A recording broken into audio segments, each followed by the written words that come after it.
Taiwan. I'm Ethan Liu, 10 minutes of news from here in Taiwan and around the world. Taiwan has launched its first domestically built submarine in the port city of Kaohsiung. It's part of an effort to boost the country's domestic defense industry and protect its surrounding waters. Our reporter Jaime Okan was there to see it happen. Taiwan unveils its first ever domestically made submarine.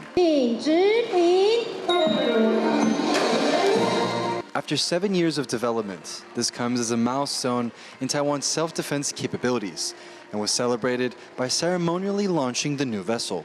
President Tsai Ing-wen says the achievement defied expectations. 将会永远地记住这一天。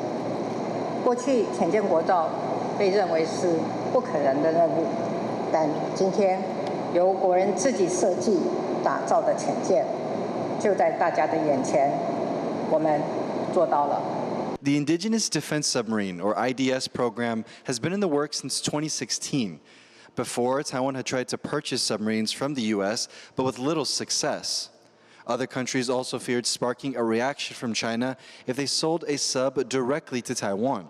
So over the past few years, U.S. and U.K. weapons contractors have helped Taiwan design its own submarine in secret. Taiwan has procured a lot from the United States, the UK, and others, but it has also gained a lot of know-how just from bending the steel and putting a submarine together. And hopefully that also can help push Taiwan's domestic shipbuilding capability forward. Taiwan has been looking to enhance its domestic defense capabilities and move its reliance away from other countries for its security.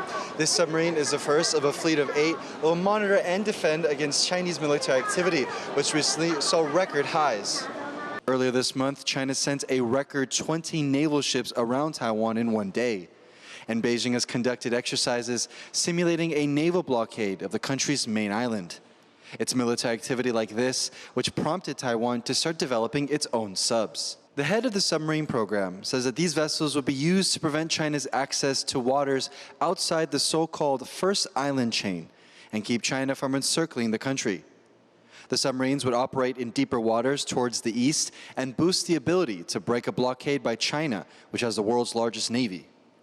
Protected by deep waters, these submarines and their advanced torpedoes would aim to destroy high-priority ships like China's aircraft carriers.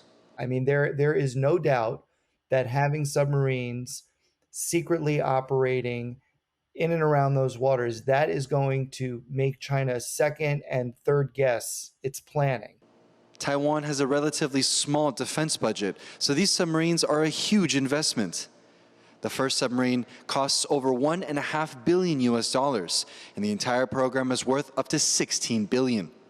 Some analysts are worried that this could mean spending too much on the wrong systems. You can still come up with clever ways that they could be useful, but then you have to ask yourself the question, what's the opportunity cost? For the cost of a submarine, what else could I have purchased that might have given me a lot more when it comes to being able to delay, degrade, and deny that invasion? And the answer is quite a bit. But local security analysts disagree and say that submarines are vital to protecting the surrounding waters. 潜水舰它在就是面对中国威胁台湾的时候，它可以在巴士海峡跟宫古海峡就是封锁住解放军的这个海军进入台湾的东部。While the first submarine is ready, it won't officially enter service until 2024. But the hope is that this new vessel and the ones that follow will prove to be a valuable investment in defending Taiwan's waters. Joseph Wu and Jaime Okan in Kaohsiung City for TaiwanPlus. Taiwan says the threats it faces today are the same threats the world will face tomorrow. The country's foreign minister spoke with international media on Thursday. Stash Butler was there. Taiwan's Foreign Minister Joseph Wu wants to work more closely with countries in Southeast Asia to counter what he calls growing Chinese expansionism. China claims Taiwan as part of its territory, and Taiwan has recently detected a record number of Chinese warplanes operating around Taiwan. At the same time, China's Coast Guard and military vessels in the South China Sea, which China claims as part of its territory, have been clashing with the coast guards and fishing vessels of other countries, most notably the Philippines. Now, Joseph Wu, the foreign minister of Taiwan, sees those as part of one and the same issue, and he singles out the Philippines for praise in dealing with that issue. He says he wants to work more closely with the Philippines, but more broadly that countries in Southeast Asia should understand that the challenges facing Taiwan are the challenges that they will face in the future too. On election interference, a common theme there as well, Joseph Wu, the foreign minister, sees China as interfering in Taiwan's upcoming elections coming in January through cognitive warfare and fake news. Now, he thinks that kind of interference is not going to succeed, but nonetheless, he has a stark message for other countries in the region and around the world who are watching this democratic process, that if Chinese election interference can succeed in Taiwan, it can happen anywhere else in the world. Easton Chen, Nastash Butler in Taipei for TaiwanPlus. With Taiwan's presidential election just months away, the government is concerned about people using AI-generated deepfake videos to spread disinformation. The country's investigation bureau is seeking to teach the public how to recognize a deepfake. One way is to watch how often a person in the video blinks or if their eyes move in an unnatural way. Another sign is blurriness around the edge of the face, or if a person's glasses or jewelry don't look right. The bureau says it's put in place procedures to quickly identify and remove deepfakes when they appear on the internet. 我们使用这个科技的设备还有侦查的技术来做这个相关的一个检测。那么目前我们如果以最快的速度在48小时以内可以完成。It's Teachers' Day, an occasion to celebrate and show respect to educators around the country. But according to a recent survey, a fair portion of teachers say they're unhappy with their work. Jeremy Olivier explains why. At this temple in Yilan County, teachers perform a ritual to honor Confucius. It's a scene that can be observed across Taiwan each year on the ancient Chinese philosopher's birthday, also known as Teachers' Day. The day honors the country's educators, which have long held a high status in society. But many teachers are not in the best spirits these days. A recent survey from local education nonprofits found that 30% of elementary and junior high school teachers are unhappy in their work. The biggest reason for this? Students' dysfunctional family life. Analysts say students not getting enough support at home adds to teachers' stress. The survey also found that teachers frequently work 10 or more hours a day, and a big chunk of that time is taken up by administrative tasks, with what many say is too much or irrelevant paperwork.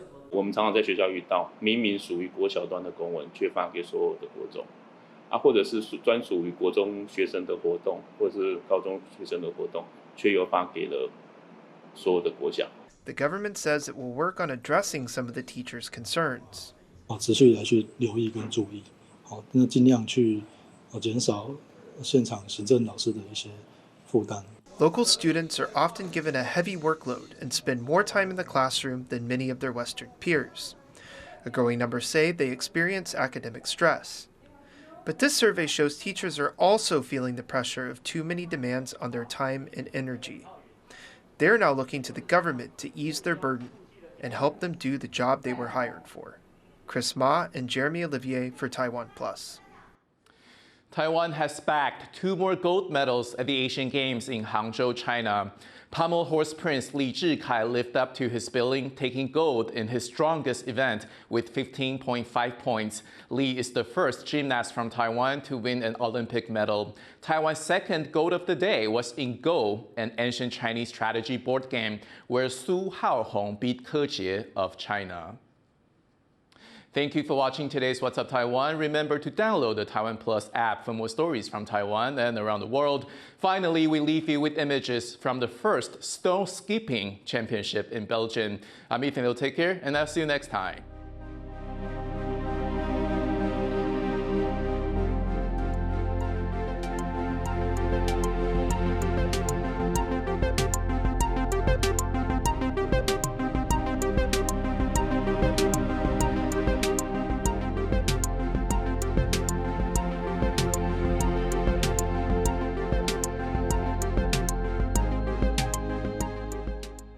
For more stories from Taiwan and around the world, download the TaiwanPlus app.